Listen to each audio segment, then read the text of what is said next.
Yo. Live in 5, 4, 3, 2, 1. Oh, we're already live.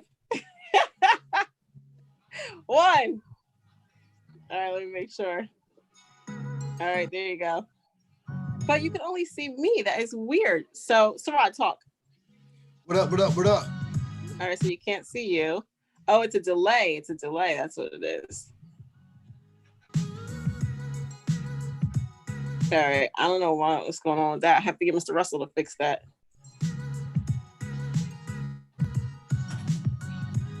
Sarah, can you go? Can you go to YouTube and see if we're live? Oh no, we're not live. Yeah, it's 8 o'clock. Shit. All right, so I see this right here. Did I say 8:05? No, I said 8 o'clock. Let me see something. Go to my page. So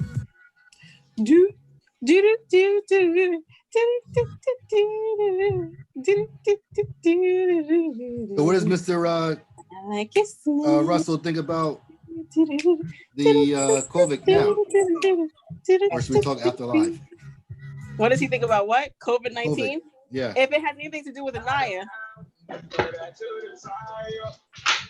Who is that did not freaking, are you kidding me? You trying to get my license taken away? You got to go. Who is that? I got the new Somebody echoing. Somebody's echoing.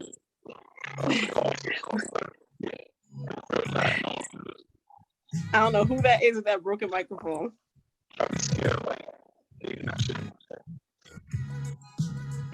Hold on, guys. I gotta yell downstairs to my technical support. That's pretty cool.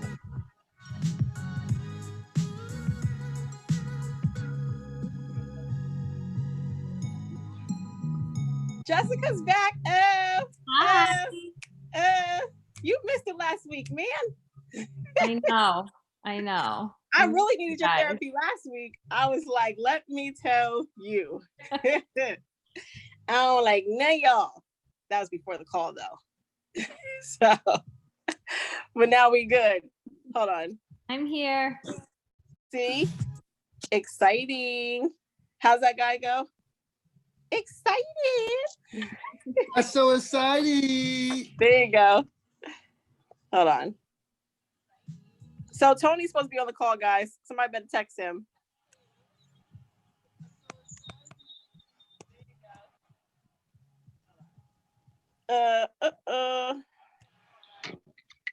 What up, Jessica? Hi, Sarat. I was just about to say hi, but you look like you were really focused. I'm into this text message. Lori. All right, hold on. Let me go and text support real quick. Lori. Sarah, you can say hi to everyone as they're coming in because I got to go downstairs real quick. Let's see if I can see who's coming in.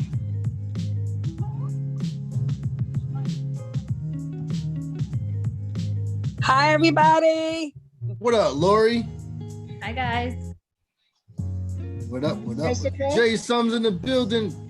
Justin, that's like a different background. You're not at your normal. You're not at your usual location. I think my microphone has the echo, so I have to go on mute. Gotcha. But I'll text my response. Oh, nah. Yeah, your microphone's crap. You know what? That's his iPhone. That's why. What up, Santiago? Up. What up, Vargas? I said it right, Vargas? Yeah, you said it right. Summerlin is on mute. Can't hear her. What's my breed run to?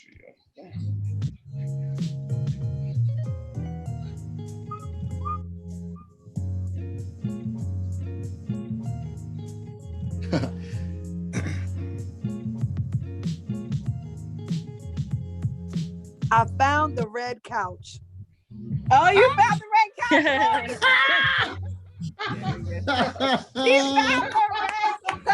Oh my gosh. Oh man, I forgot.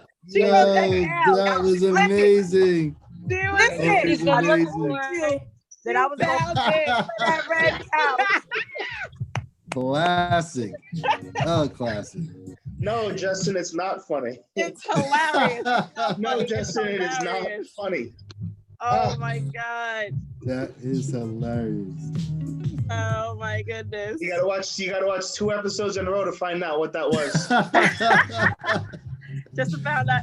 Now you got Now you gotta watch 2 episodes back and see what they're talking about. You gotta see what's going on if you missed last week. You missed last week. Oh man. I'm gonna watch. Well, speaking of missed last week, what up, guys? It is 8:05. Welcome to the 13th episode of the Naked Truth Book Club with your narrator, LaTasha Summerlin, and Arthur. I'm your host, Sarad. I'll be helping you guys, narrate through this journey that we've been through. And we're on the 13th week, man. It's been a phenomenal week.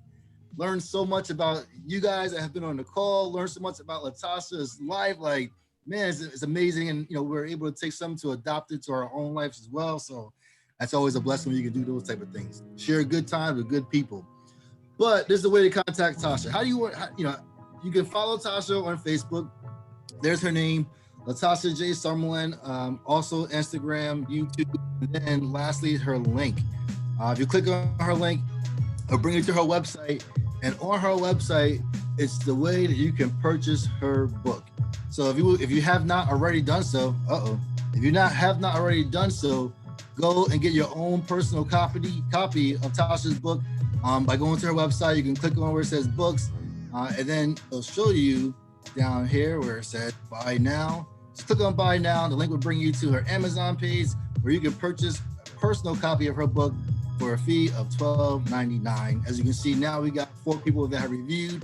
It's still 5 stars. That means this book has some phenomenal information that people are learning and also like. So make sure if you have not already viewed, you go ahead and put a review up there. So other people can see how everything's going and stuff like that. Cool. So back to the book club, which is extremely important. Let me fix my screen here. So with this book club, there are things that you must do. And must number 1 is get a drink. Does everyone got a drink? No? I started drinking mine already. You started drinking already? Everyone you must have a drink. And even though this is the second to last, bring a friend. If you know someone that would be interested to have fun on a Wednesday night and would like to share some quality time with some quality people, invite them over. It'd be good to just have some kind of chat. But without further ado, once again, I'm your host, Sarad. LaTasha, I'm going to pass it over to you. Give it up for the Naked Truth, LaTasha Summerlin. Go. Listen, we're on the 13th week and y'all don't know. Wait, okay. Except for the person that sounds like a robot, everybody else take their phone off and mute real quick. Except for the one that sounds like a robot. All right. Oh God. We don't know who that is. I think it's Justin. So now Justin? I think it's Justin. So I'm gonna put his thing on mute. So now what I want to do is I want everyone all together to give it up for LaTasha Summerlin. Woo! Hey. Woo! There you go. That's better. Hey, Tim. Yay. Timmy's a little late. Justin sounds horrible. Tony Roach is here and he's cooking out on the grill, y'all. What up, what up, what up? So we know we're going after this book club group. We're going right to Tony's house. If you guys want to live his address, you can. Everybody go to Tony's house if we can off for the night, and kids are welcome. Where are my keys? Yo. Yeah. So, Would I leave them in the car? So wait, so who? Opening everything. Hold on a second. So thank you guys so much for coming. And what I tell people is the reason why I started this book club group is because I wanted to share my story to inspire others to share their story. Because again, you do not know how your story can help someone else. When I first decided to write this book, my daughter was just going through high school things, relationship things, and there was so much that I had to share with her. And I'm like, you know what? She's not the only person that can learn from my story. So as I started writing, other people just came into my life. She was just asking me, and I started hearing their stories, and it related to mine. So hold on a second. So what I ended up doing was I started adding their experiences in my book as well. Not their experiences, but what I started adding is my experience that related to the other people's experience that I was meeting as well. So with that being said, this is an interactive book club group. Okay, what that means is I read, I stop reading, I ask questions, and then I expect for you guys to give an answer. All right, sounds good? Thumbs up. So everyone that does, okay, I was about to say everyone that doesn't have their thumb up tonight, I'm calling on y'all. So whoever don't have their thumb up right now, get called on. All right. So last week, I like to always recap something from last week. So one thing that we did talk about last week is as far as like not really having goals or sacrificing. There you go. Sacrificing things to achieve their goals. And I'm going to use Lori's example this week because Lori did share with us, which I think is very, very good. And we really appreciate it, that she used to sacrifice her rent money to pay for Christmas gifts. And we know that sometimes like life can get hard, and it's not just like rent money. It could be anything. You could sacrifice anything to pay for something else. And then what ends up happening is it pushes you back and pushes you, behind on your goal. So what I tell people is, even if that happens, it doesn't make a difference. Don't give up. Keep pushing forward, because eventually you're going to get to where you want to be. So with that being said, we are going to start this week's chapter. If you have a book, it is going to be on page 123. If you do not have a book, then you can look up at the screen and then you can follow along. All right. So we're starting on the top of page 123. I had never imagined that after only 2.5 years of living in my place that I would have been evicted. I remember when some of my family members heard that I was finally getting an apartment, they made jokes saying that I wonder how long it would be before she gets evicted. Well, whoever said that I would be kicked out in only 2.5 years was the one that won the bet. The failure of not being able to keep a place was all that I could think about as I was moving all of my belongings out of my apartment and into the storage facility that I had rented out. I could not believe that I was worse off now than I was before. Before, I was homeless because my parents kicked me out of the house. This time, I was homeless because I did not pay my rent, and now I had an eviction on my credit, which would make it harder for me to get another place. When you get an eviction on your credit report, you are now considered a high risk to landlords because they now feel that you will not pay your rent. Landlords do not like taking a chance on someone that has a history of not paying their rent. I made plans to move back to Lakewood in Kyle's house, and Jason asked his best friend's parents if it was okay if he could stay with them. Thank God they said yes, because if they had not, Jason would have had to stay with me in Lakewood. Although it would not have been an issue, I just knew that he was more comfortable staying with his friends rather than where I was going. This time, things were a little different when I stayed at Kyle's house because he was now in prison serving time for drugs, which he finally got caught selling. His mom, on the other hand, was in the hospital because she was diagnosed with bipolar depression, which was to the point where she had to be admitted for a couple of months. Kyle's grandfather, Mr. Johnson, kept the apartment up by making sure that the bills got paid until Kyle or his mom returned home in a couple of months to be able to pay everything themselves. I agreed to pay rent money while I was staying at the house and let Mr. Johnson decide the amount that would be appropriate for him to pay. When he came back to me to let me know the amount of $225 a month, it didn't bother me because I felt like at this point, I was willing to pay anything just to have a roof over me and my baby's head. Now, if you guys missed last week, I finally, after all of the turmoil, finally got an apartment. All right. And then when I got an apartment, I was there for a little while. My goal was to get a place. I just wanted a place for me to rest my head and not have to depend on living in anyone else's place. So finally, when I got my place, things happened, circumstances unfolded, and I was now evicted. So here I am all over again, asking people to live at their house.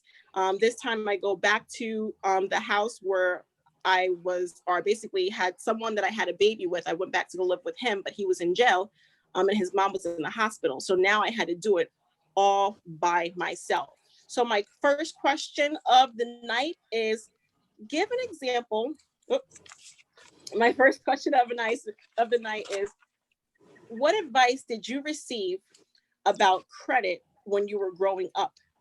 And what would you like to pass to the future generation?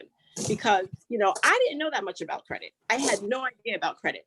I didn't realize that me getting evicted out of my place would cause so much of a hardship that I would not be able to, or I would not be able to find another place easily.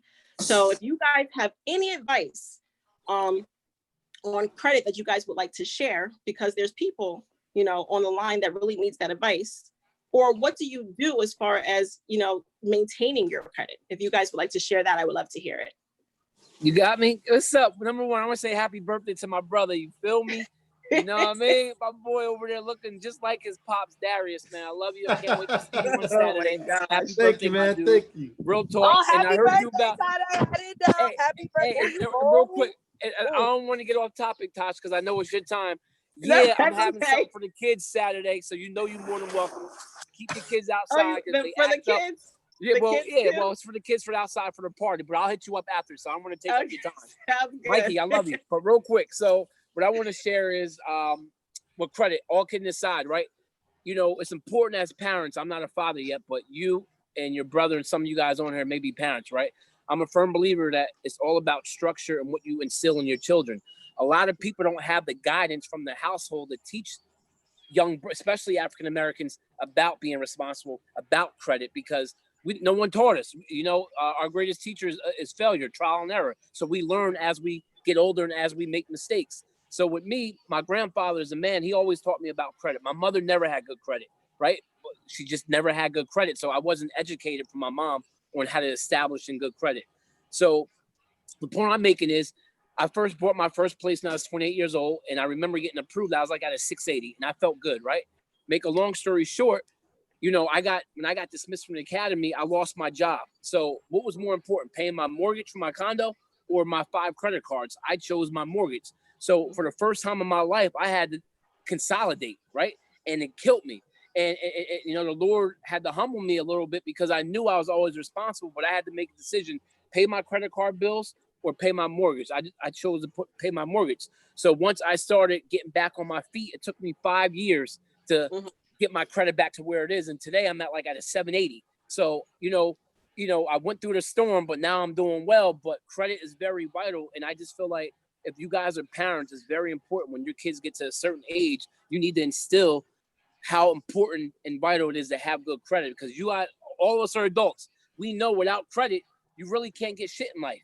Period, unless you got cash money. And a lot of us ain't walking around with a whole bunch of cash. So, it is very important. You take the credit, your credit history and learn how to build credit. It is very important. And hopefully as parents, we can teach our children that, where they can have a head start, because I didn't have that. Exactly. And you're absolutely right. Our parents, most of the time, what we heard from our parents is, oh, don't get a credit card. You don't want to get in credit card debt. But true. That's not the thing that you should tell people. You shouldn't say. So what are some things that your grandfather told you about credit? Like, what were some tips that he gave you? So number one, always pay your bill on time. That's first and foremost.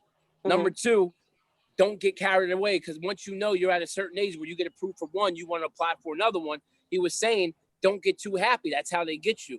And that's where I failed to listen to my pop-pop, because I had 4 or 5 when I didn't need 4 or 5. But to me, shit, I'm balling. I got 4 or 5 credit cards. I can just charge whatever I want, and not knowing, if you continue to make the minimum payment, you're really not paying anything off because of the interest. But again, I lack knowledge. I didn't have that guidance, but my grandfather taught me, hey, you always want to establish credit, and when you do, always pay on time. Try to avoid making any late payment. So when I got my condo, I was pretty good. At 28 years old, I bought my condo. Now I got approved when I was at a 680. Again, when I got dismissed from the academy, I wasn't working. So I had to make sacrifices. But now, after it took me 4 years to consolidate. Now, like I said, now I'm almost at 800. So yeah, I love job. it. But So even if you do like mess up at one point, it's not like it's the end of the world. You can always start over again. That's right. And you know what? It sucks when you're going through it, because now every time you try to apply for maybe a car or anything, it shows on your credit. But at the end of the day, when I had to consolidate, that program helped me out. So instead of me stressing out paying 4 or 5, it was all in one payment. You know what I'm saying? And once I paid it off, I felt like I was a free man. Good. Yep. But I think a lot of people, under our circumstances, right? We all go through some type of financial hardship. And, you don't want to get too personal with people's financial hardship. Is really none of our business. But at the end of the day, it's like, if you can avoid charging things, my philosophy now is just to pay cash or use my debit card, unless I have to use a credit card. That's just my mindset now. But if you don't use your credit, does your credit start to go down? Is anyone aware of that? Well, not really, because it depends, because I have a car payment. So my car payment gets paid every month. So that's establishing my credit. You know what I'm saying? So that's a good question. If I didn't have a car payment, maybe it would go down. So I don't know that answer. Okay, gotcha. So that's what we definitely, like anyone on the line, if you guys are listening to that, if you do have credit, if you have something that is continuing to build your credit, like a payment or installments, I think that's a good thing. I'm not exactly sure what happens if you have a whole bunch of credit cards and you're not using it. I believe the credit card company starts to close out the accounts if you're not using them. Not exactly sure, but we need someone to look that up. I see Mount are texting someone or finding that out. All right. Does anyone else have an example or would like to share? Thank you, Tony, so much for sharing that. But does anyone else on the line would like to share? Go ahead, Tasha. I see you coming off of mute. So, well, so for my experience, kind of like what Tony was saying, I didn't have, I guess like both my parents came into America, had to figure out things on their own. I'm first generation, like American, I guess. So I've watched my parents struggle, and I watched my mom work her butt off and have a house, and, see her, through that process of getting her house, being so happy, being raised in that house, and then losing that house to foreclosure, seeing all the mistakes she made, giving up my like college scholarship money to try and save the house, and then taking out student loans that I have to pay off on my own now because I put it towards a house that we ended up losing. Like all these things that I saw through my mom that I was like, I would never want to put my children in this situation in the future. And then I know for me, in terms of like learning out things, I had to just learn it on my own. So fortunately for me, I don't know how, but my first credit card was an Amex card. And so with those, like it was a green card or something like that. So with those, you have to pay the full balance at the end of the month and all that stuff. So that taught me the responsibility of paying everything right away and not charging what you don't have. I mean, I think for my age and for kind of just learning everything myself, and I don't know, my work ethic, I don't really know what it is, but I think I did pretty well for myself. I think I've accomplished a really high salary at a very young age. I think I've accomplished a really good credit score and have been able to maintain it at a young age. Do I know what I would teach my children yet? I think I have a lot more learning to do. But I definitely know that having that Amex and learning the responsibilities of paying things helped a lot, and maintaining a good credit score. So to me, I have younger siblings who are still figuring things out. And to me, I can't grasp how like they can just go without paying things, because I just can't take up a responsibility without knowing how to pay, knowing that I can pay for it. But I know everyone's circumstances are different. Yeah. But I guess just knowing that you can't take on something that you can't pay. Lessons. Well, I'm happy you definitely share that story, because I want to actually elaborate on that, because sometimes what happens is, there's a parent that goes through hardship, and then the child, as they get older, gives that parent a hard time, like, oh, you did this and you did that. And they don't realize that even though, or look what I did to help you, they don't realize that, yeah, your parent went through that, but your parent taught you a lesson with growing through that too. Because if you're, and And that basically taught you, like, this is not the way that I want to live, and I want to live better than this. So I'm going to learn what it's going to take for me to have a solid foundation. But your parents did make a huge sacrifice in the first place, because how many children does your parents have? My dad, I can't count. My mom got 5. I mean your parents together. They have 5 together.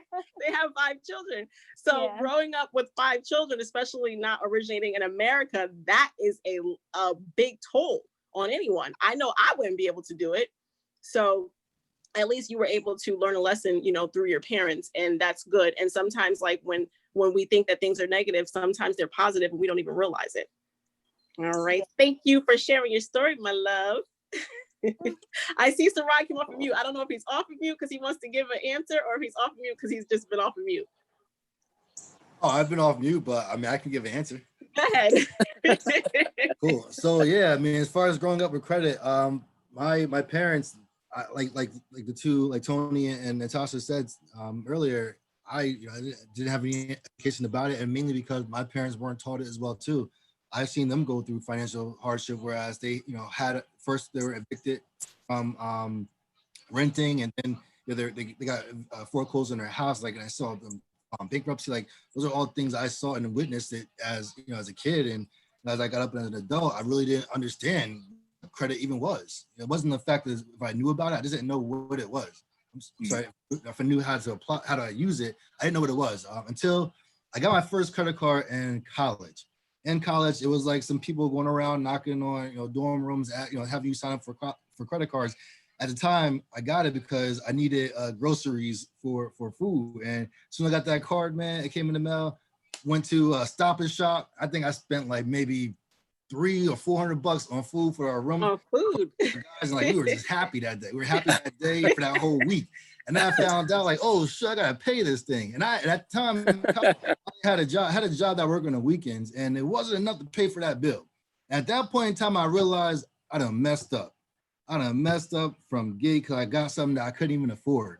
But that taught me to, from that point moving forward, actually, it taught me to not only to buy things that I can only afford, but to also pay for it at the end of the month as well too when it was due.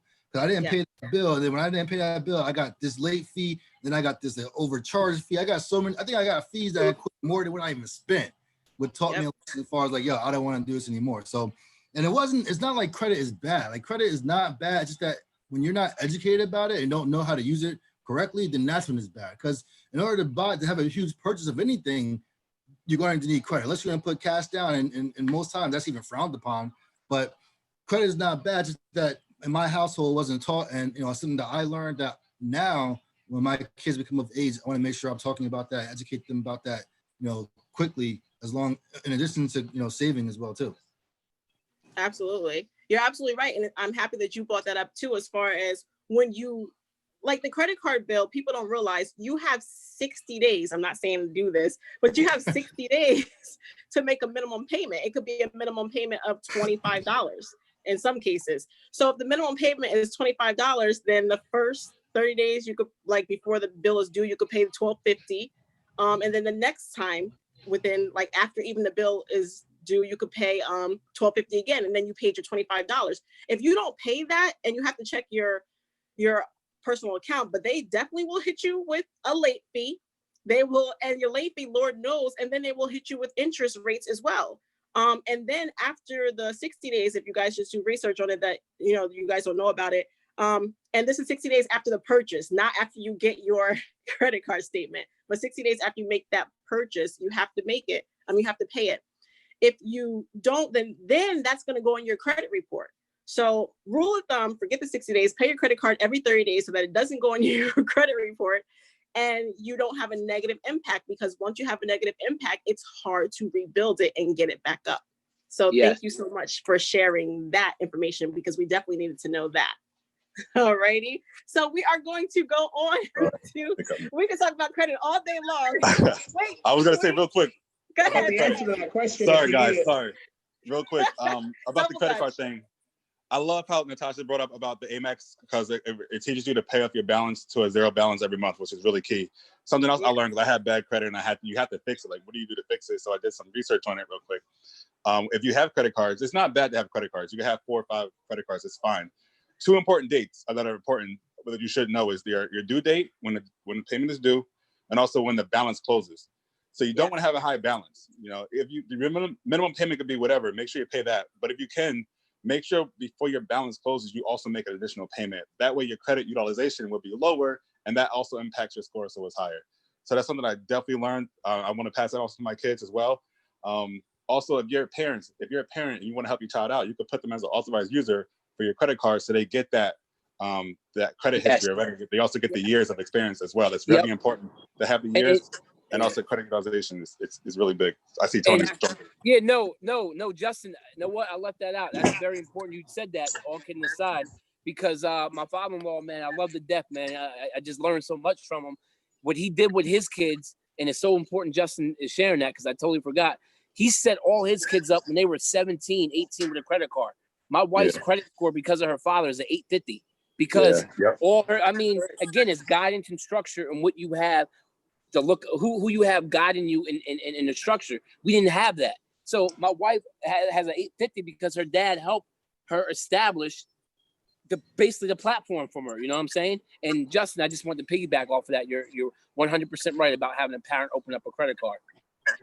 Yes, yeah, that's huge. So as a young kid, if you have last thing, if you have as a young kid, if you're 18 and you have 4 or 5 cards, that's fine because you just make sure you make the payments. You have to make the payments, and you have to make sure that you're making your balance lower before it closes. But you got to have that credit history from when you were 17. That's why her score, LaTasha's score, and Kelly's score, people's score are higher because of that reason alone. So yes, that's really important. Absolutely, 100% correct. Exactly. And then I want to say this too, because I have to add this. I know that when I was younger, growing up, people used to open stuff in their children's name, like a telephone or this or that, because they had bad credit. So don't open up stuff in your kid's name and then don't pay it and then mess up their credit. Well, I can tell you, that's some black folks right there. Hopefully we can stop that, okay? I ain't never heard of that. You said really? Open it up in my kid's name and then don't pay it. Damn, that's some messed up parents right there. But that's why they were means in every community, not just black community. Because they already messed it up in their own name. Or I even had a cousin that used to go around asking for everybody's social security number, like, yo, can I get your SSN? I'm like, you are what? So what? No. Oh, shit. Wait, I just want to, before we start again, Jessica, go ahead. You wanted to say something because they took the floor over. Go ahead. That's okay. No, this is good conversation. I actually didn't hear this yet, so I definitely want to share it. And one of the things that my dad continued, and he still does, to drill into our heads as we were growing up, he said something really simple, and it's cash is king. Yes. So, and he meant if you don't have the cash for it, you don't buy it. End of story. Not on credit card, not on any other debt. Having revolving debt is important. But if you can't pay it off, you don't buy it, regardless of how you're paying for it. It just doesn't matter. And then the other thing that I think we're kind of missing in this conversation is the other side, which is savings. So being able to save is going to get you further in terms of not even having debt. Sure. And that security. So I think that there's like 2 things that you really have to focus in on. At least I would if I had kids, and what I would want to talk to them about. It's really not even about the use of credit cards. It's about how to manage your money. So then you know how to, because the credit card is just a tool, right, to help you. But if you don't have that foundation of understanding how money works and cash and savings, then you're going to abuse it for sure. Like it's almost like innocent, if you're not taught, like you don't know any better. So yeah. Exactly. So what percentage would you say for a child to save? Because that's another thing too, that they don't know what percentage to save. I'm so aggressive in my savings. I would say 50% of your paycheck, doesn't matter what it is, goes straight into savings. And that's it. You don't touch it. You don't use it. If you can't afford that, then try as aggressively as you can. and try to balance it out. Maybe some months you can do 50% and another month you do like less, 10%. But I think you want to try to average it out over the year or over a certain time period to get to that level. So again, like it comes down to even like birthday money. I had to put half of it away no matter what.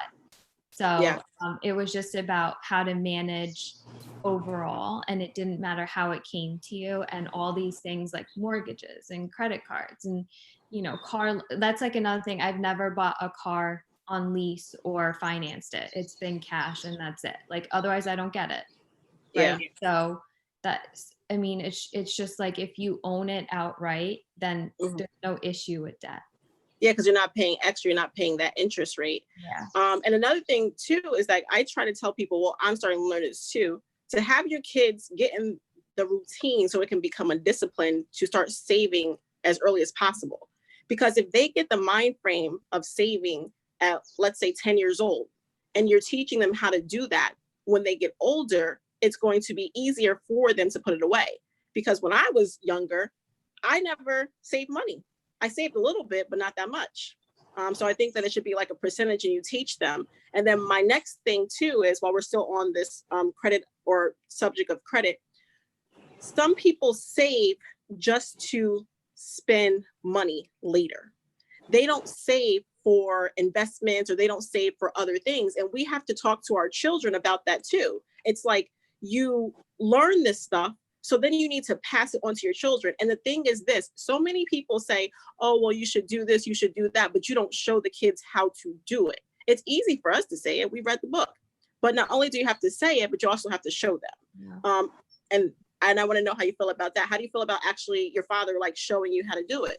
Because he said cash is king. Yeah, no, my dad was like 50% isn't more enough. They were exactly the opposite. I mean, I'm Indian, so like get it, you know. Like, so he lived it, still does to this day. But I see now how like he retired early. My mom stopped working at 50. Like there was just so many benefits because they lived that lifestyle up front. And they made the sacrifices up front. But I think that's like a whole different story. But you have to for sure walk the talk. Yeah. For sure. Yeah. Absolutely. I feel guilty now as an adult if I don't do some of those things because it's ingrained in my head. So I think it definitely does work. But I will be honest, I think it's a balance. So I grew up with that mindset being drilled inside of me. And then when I had a little bit of freedom, I did kind of go crazy with credit cards. And I knew I wasn't supposed to, but it was like one extreme. So I think you have to have some sort of balance where you allow your child to exercise that freedom and independence without judging them, because I had a lot of judgment. And then that way, like when they do have that ability to make that decision on their own without that parental supervision, it won't be like this new cool awesome thing, right? You know, exactly. They've done it responsibly. And so I had to learn a little bit the hard way too. Which, listen, most children do learn the hard way. That's the way that we learn.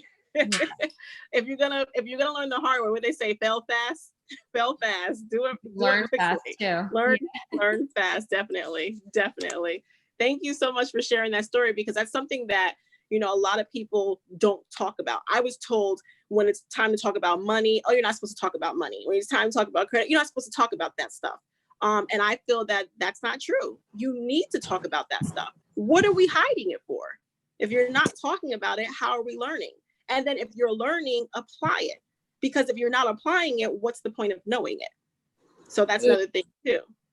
Well, and again, you know, Jessica, you made some good, definitely some good points about savings. Like, damn, God bless you, girl. 50%.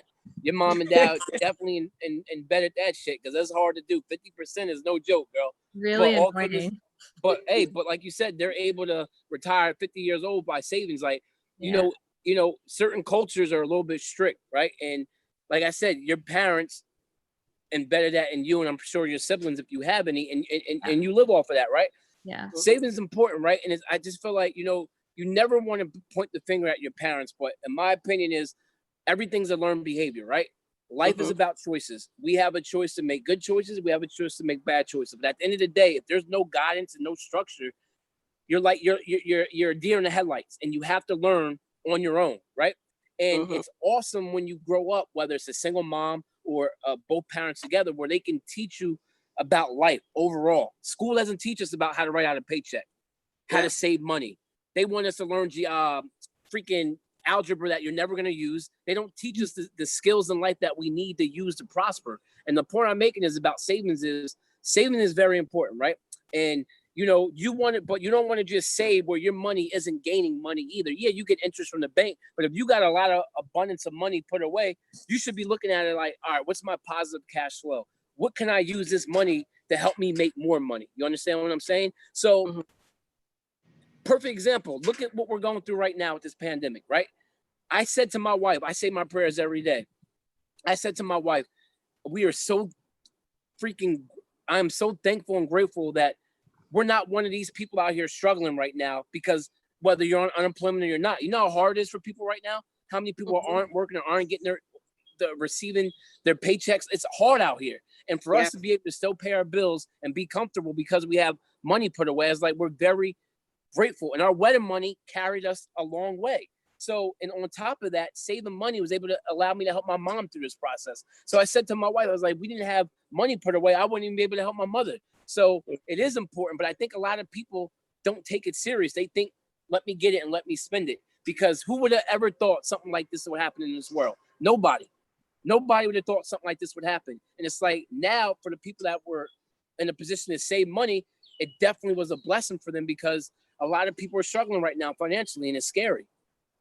Exactly. You're absolutely right. And there's some people that still, like, they filed for unemployment back in March and they still haven't gotten their unemployment check. Now the money's there.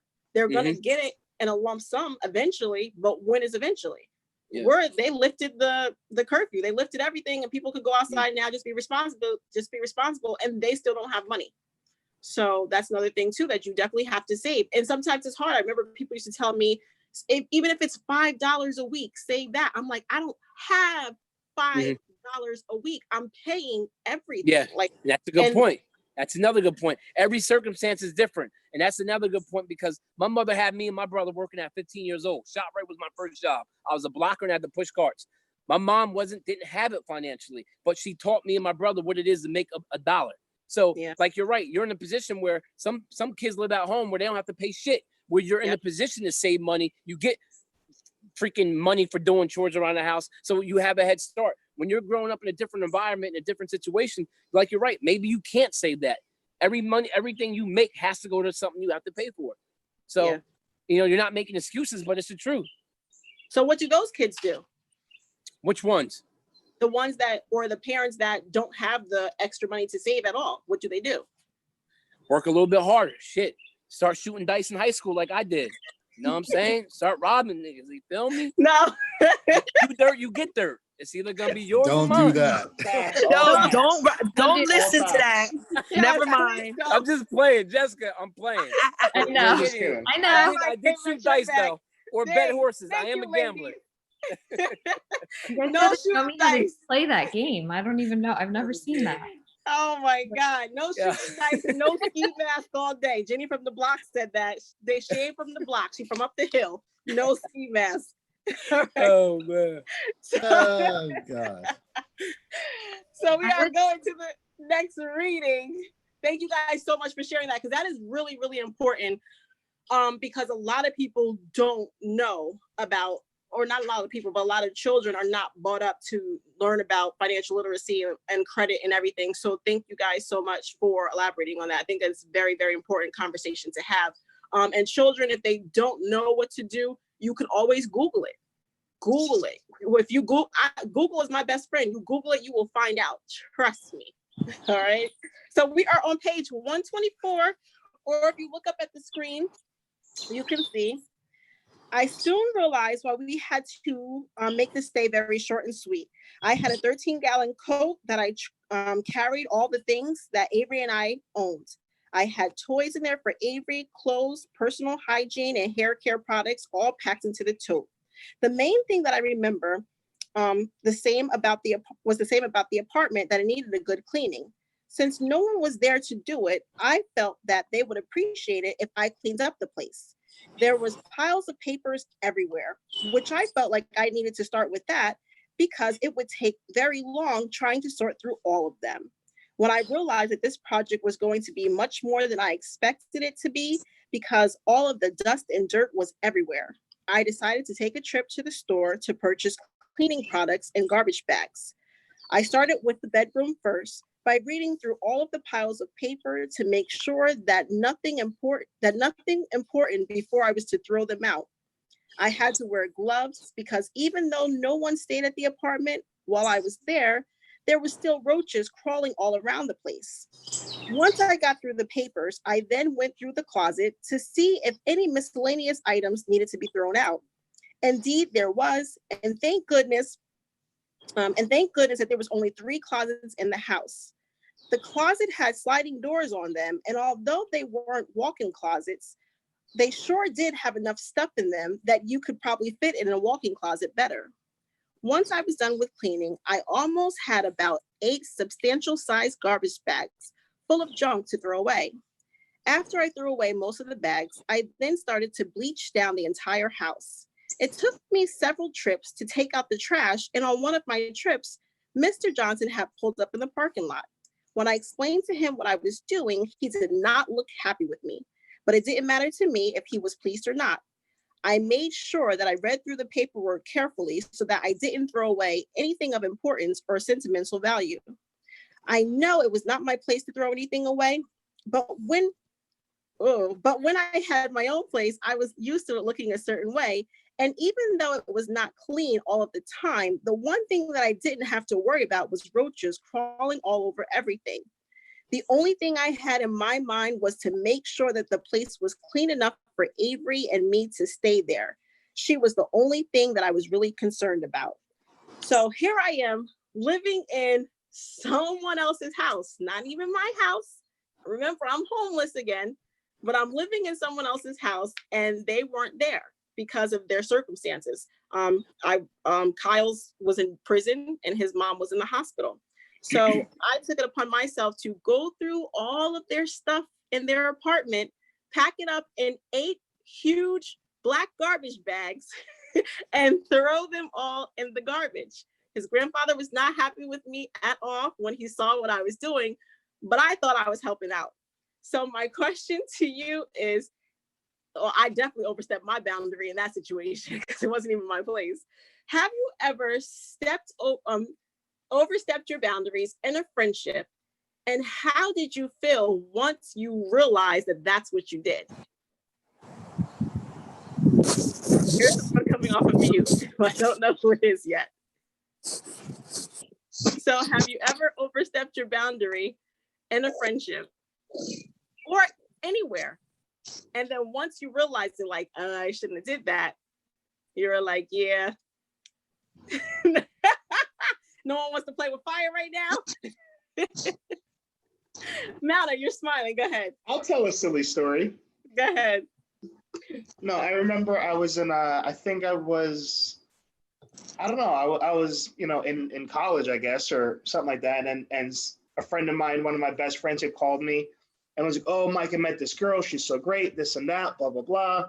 And I was like, oh, what's her name? He told me her name. I'm like, oh, let me check and see if she's on MySpace. She's not like that, blah, blah, blah, blah. I'm like, all right, I didn't say anything about her. Just let me go check and see. So then I went, I'm like, oh, does she have a cousin named so-and-so? Is she from this place? He's like, yeah. I'm like, well, she's on MySpace like the rest of the world, buddy. But I think when she found out that I had told him, I don't know, I just say that she didn't like me for like 2 years, but, I don't think she that's what I feel about it, but that happened. But did you find anything bad on MySpace at all? No, I think he just thought like this person was like, I don't know, just made up imaginary and she never had a life before. I don't know, like she wouldn't be on MySpace. Like everyone was on MySpace at the time. And when he found out, he was like, they obviously had an issue. She's not the perfect. I'm like, what do you mean? She's just the same. It doesn't matter. Everyone's on MySpace. So yeah, I was like, this guy is crazy. Crazy Oh people. my God. I thought they overstepped, but it worked out for them. So that's good. Well, I have a story that I would like to share because I'm always overstepping my boundaries. Y'all know. So I had a friend that had a boyfriend. I don't know if it was a boyfriend or not. I don't know really what to say. And I found out that the boyfriend had a whole nother girlfriend, whole nother relationship. So instead of me telling my friend, like, well, I think someone tried to tell her that he was cheating, but she didn't listen. So I inboxed the guy and was like, I know you're cheating. I know everything about you. You better tell my friend. If you don't tell her, then I will. So what ended up happening is he called my friend and was like, oh, I didn't know she knew that he already told her. What the heck? I'm just trying to be a friend. So he's like, your friend got in contact with me and she inboxed me. She's like, no, she wouldn't do that. Trust me, it wasn't her. She calls me and says, did you inbox my boyfriend? I said, yes, I did. I found out he was cheating. And she stopped talking to me after that. And I'm like, for real? I thought I was helping you out. Like, are you kidding me? So I overstepped my boundary in that situation. Have I learned to not overstep my boundaries after that? No, I still overstep my boundaries and I don't care. I don't care. So does anyone else have an example? And Jenny from the block is shaking her head. Does anyone else have an example of overstepping your boundaries or someone else overstepping their boundaries with you? No, no one else. All right. So instead of me reading the next, let me see. This is a quick one. Oh no. Instead of me reading the next one, I'm going to ask these two questions. So if you could skip to the next question. What are some of your best practices to protect your mental health? Now, the reason why I asked this question is because in the story, what ended up happening was I was living at Kyle's house. And remember, he was away and he was in prison and his mom was away. But his mom came home and she had a mental disease that I was not aware of. I was aware of. I just didn't have the education to understand what it was all about. And she wrote on the mirror, beauty's an eye of the beholder, with like a black marker. And to me, there's nothing wrong with it. I mean, you could say that, it's great. But to me, it was just very scary because I've never seen anything like that before. I've never seen anyone write on the mirror. So I started thinking the craziest things in my head I could possibly think. I did not want to go to my family and tell them my drama and cry to them and tell them my stories because they were already going through their own stuff. My one brother, remember, he moved in with his friends. So he was living with a family that he didn't even grow up with. And he was basically trying to make his way there. And my other brother was in college, opening up credit cards and charging $3 worth of food. So he had his own problems there. So I did not want to go to anyone else. So what I had to do was I had to figure out a way to mentally get through my circumstances on my own, especially when I didn't have any of my family to rely on. And I also want to mention one more thing too. With everything going on out in the world today, we have coronavirus, we have protesting, we have all of this stuff. And I tell people, I'm reading through it, I wake up, or as I'm reading it, I get a headache. So I have to remove myself from this to protect my mental health. So my question to you guys is, what do you do? Give some advice so you can share with us so that we can probably try to practice what you do to protect our mental health, especially when we're going through different crises. Tony, go ahead. Yeah, like I said, I don't want to keep beating y'all over the head every time I talk, but we love when you talk, Tony, right, guys? No, I'm serious. The first and foremost is, I don't want to get spiritual beliefs, but my Lord and my Savior, man, I talk to the Lord every day. When I wake up, when I go to bed at night, and even during the day, like when I'm stressed out. And then obviously, if I'm not praying all throughout the day, but I pray a lot throughout the day because it's like a lot of people can't relate what you're going through, right? Sometimes you got to be careful who you tell your business to, right? You think people are actually your friends, but they really not your friends. Like some people are quick to shout their business out to people you think that care about you and love you. A lot of times, in my opinion, number one, what I learned about life is a lot of people aren't happy for you. That's number one. Number two, you do have people that actually genuinely care about you and do want to see you do well, right? Number 3 is a lot of people are going through their own bullshit as it is, right? So to them, some people engage on, oh, tell me what you're going through, tell me your problems to make themselves feel a little bit better. You understand? So what my best advice is, number 1, have a relation with the Lord, whether you believe in Jesus Christ or another religion. Number 1, have a relation with someone that's higher up than you, right? That's just my opinion. Number 2, obviously you're going to have a circle of friends that you love and trust, whether it's a family member or a group of friends where you need your friends as a companion to help you get through whatever you're going through, right? But at the end of the day, you have to practice things that are going to help you keep your sanity. So if I'm stressed out over work, or if me and my wife aren't getting along, if I'm praying about it, sometimes I play PlayStation. Sometimes if I'm playing PS4, playing my Madden for an hour or two, it keeps me like, it helps me just relax a little bit. You understand? To me, communication is everything. We all are human beings. You love your family, you love your friends. I can pick up the phone, call your brother, I can call Mike, I can call Justin, vice versa, right? But what I'm saying is you need someone to be able to talk to. I don't care how strong you think you are, because if you hold everything inside and you don't let it out and talk to someone, it's gonna get worse. But all I'm saying is to keep your sanity, I feel like number 1, trust is number 1. So whoever you feel like you're gonna share your personal business with, make sure you could trust them. Because again, a lot of people smile in your face, they really don't give a shit about you. They're just waiting for your downfall. So the point I'm making is loyalty, right? Loyalty is everything. So if you're gonna share your personal business with someone, it's someone you trust, just be careful what you're telling people. And and to close it up with that is, like I said, if you're not spiritual, you should pick up a Bible or find something that you enjoy, a sport, a hobby, do something that's going to help keep your sanity and give you peace of mind. Yes. Thank you so much for sharing that. And definitely like have someone that you can trust, because I remember when I was growing up, my mom used to say, whatever you say, just know that somebody is going to repeat it. Absolutely.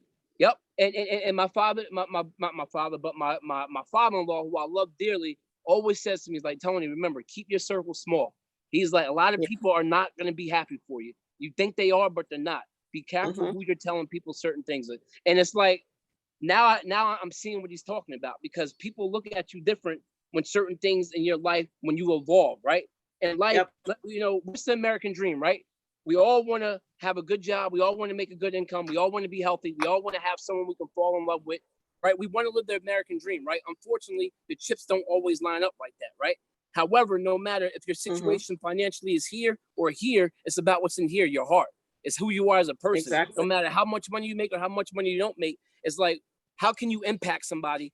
Who else are you helping empower or along your journey with your walk in this world, right? Because no matter if you're rich or you're not rich, if you die, how are people going to remember you, right? Were you a good person? How'd you treat people? How'd you make someone feel, right? It ain't about how successful you are. It's how you are as a person.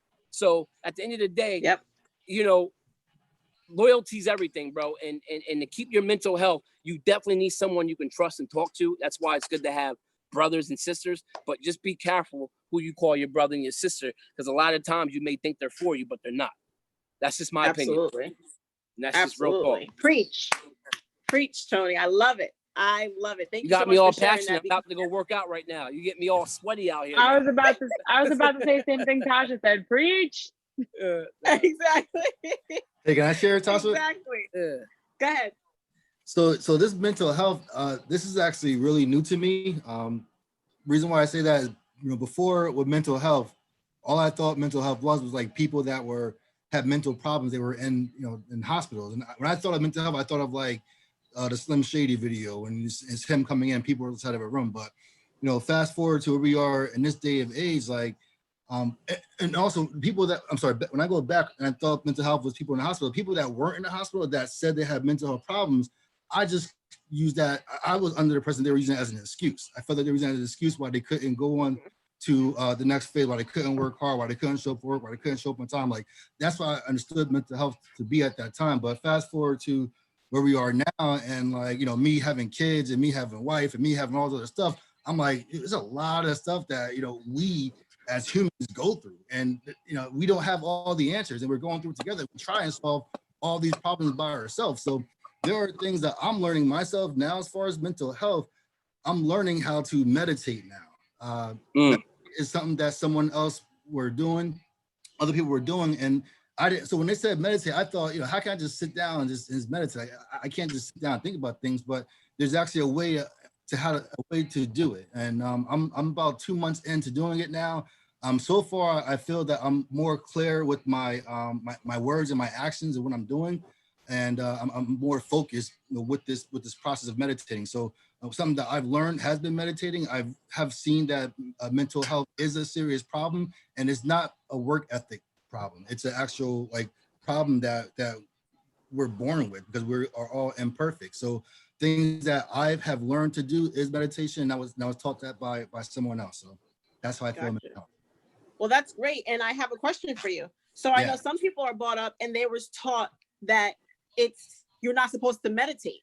Correct. Because if you clear your brain, then that's leaving room for the devil to get inside and play with your brain. And that's that's the way I was raised as well too. And it's been a long time since I actually, and that's one of the reasons why I didn't meditate as soon as I heard about it. But there's a lot of things that I wasn't practicing that my religion says I should practice. So I figured, hey, what's one more? So you're already on the deep end. Might as well jump off the cliff, right? Might as well. But I'm happy that it is working, because sometimes when you're brought up a certain way, you don't want to do certain things because it was instilled in you, you're not supposed to do this, you're not allowed to do this, that's the devil, that's wrong. And some people just don't meditate. So I'm not fully aware of what it is to meditate, but I definitely would like to look more into that, because it might be something that can help me too. Is anyone else, before we end this call, would like to share? There's an app called Headspace. It's amazing. Download it. Headspace? Yes, right. Headspace is amazing. I am here, y'all. Is that a plug right there? Well, I mean, clearly there's people advertising, because I saw maddensnaps.com. So clearly we have some advertisements on the show. Last night. Wait, say that again. I heard someone say something. I said Sherrod bought stock in that last night. I said Headspace is important. Oh, Headspace is the bomb. Someone said Sherrod bought stock into something. Solar. Oh my goodness. I don't need solar. I'm good. You're good. So one more thing before we leave.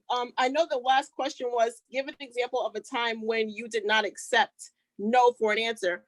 We're not taking any what is it called? Answers. What we're going to do is look at the last clip that was sent in to us. This is a young lady that did not take no for an answer. Go ahead, press play. So this is the long jump that Anaya is running, as you can see right there. All right, let's try to play that one more time, because that was too fast. So she did not take no for an answer, and she jumped, I believe that day. We have it up on YouTube, so if you guys want to view it. I believe that day she did 19 feet. So I can't even jump 2 feet. Well, I'm not gonna say I can't jump 2 feet. I haven't jumped 5 feet. But Naya's over here jumping, I think there's 19 feet over here. So listen, call her up, ask her what she did. But she did not take no for an answer. She said she was going to go ahead and do something, and she did it. She accomplished it. So that I just wanted to share that clip with you guys. Oh, if you guys are looking for a job, I just want to say this. See Kimberly, she is on the line. Say hello, Kimberly. So everybody shouting each other out. If you guys are looking for what a up, job, Kimberly? Kimberly will be able to work you out. If you guys are in New Jersey, Kimberly, they have to be. Okay, in New Jersey, and tell us the name of your company. I mean, I figured everybody else is throwing it out there. I know, exactly. Let's go. Go ahead, it's Express Employment. I'm having a job fair tomorrow. It's a drive-through job fair. So if you guys want to stop by, Tasha will give you my info. Yes, I will. Grab some iced tea. I'll have my mask on and y'all can just keep driving. That's all. But it's Express Employment, and Kim has been there. She is amazing over there, and she is connecting everyone with jobs. So if you are on the call, or if you are in New Jersey, you guys can go to Express Employment and give Kim a call. She'll be able to hook you guys up. Okay. Woo-hoo! Thank you guys so much for coming. I love it when you guys come. If you guys are not finished with your drinks yet, go ahead and finish your drinks, because I'm almost done with mine. Salutations. So thank you guys for coming. Next week is our last week. Woo! Oh my God. Yes. No, why? Oh, I'm gonna cry. So no cry. This is no crying. This is the beginning. This is the beginning. It is. But I love you guys for being here with me, being my support system, and I will see you guys all next week. Good Bye, night. everybody. Hey. Bye.